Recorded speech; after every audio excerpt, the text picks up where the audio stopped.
Hello বন্ধুরা, আজকে আমরা জানবো আহ, কোনো নামের পাশে অর্থাৎ এমপ্লয়ি নেমের পাশে পিকচার কীভাবে সেট করতে হয়। তো এটি সেট করার জন্য আমাদের যেটি করতে হবে, যে নামের মধ্যে আমরা পিকচারটি সেট করব, প্রথমে সেটিকে আমাদের সিলেক্ট করতে হবে।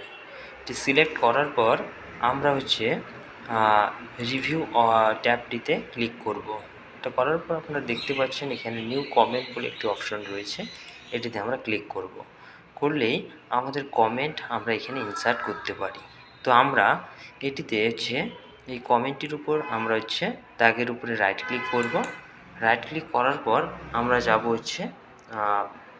Format comment. এটাতে ক্লিক করার পর আমাদের একটি ডায়লগ বক্স আসবে। এখান থেকে আমাদের কালার অ্যান্ড লাইন্সে ক্লিক করতে হবে। এরপরে আপনারা দেখতে পাচ্ছেন এখানে ফিল কালার বলে একটি অপশন রয়েছে, আমাদের এই ড্রপডাউন লিস্টে ক্লিক করতে হবে। করলেই এখানে আপনারা কালার দেখতে পাচ্ছেন। আমরা এখান থেকে যাব ফিল এফেক্টে।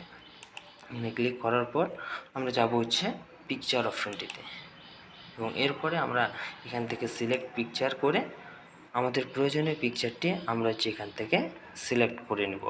যে পিকচারটি আমাদের এখানে সেট করব সেটিকে আমরা এখান থেকে সিলেক্ট করে ইনসার্ট অপশনটিতে ক্লিক করব। করলে আমাদের এটি চলে আসবে পিকচার সিলেকশানের এখানে। এরপরে আমাদের এখান থেকে ওকেতে ক্লিক করতে হবে, দেন আবার ওকে করলেই আপনারা দেখতে পাচ্ছেন আমাদের পিকচারটি কিন্তু এই এমপ্লয়ি ওয়ানের সেট হয়ে গেছে।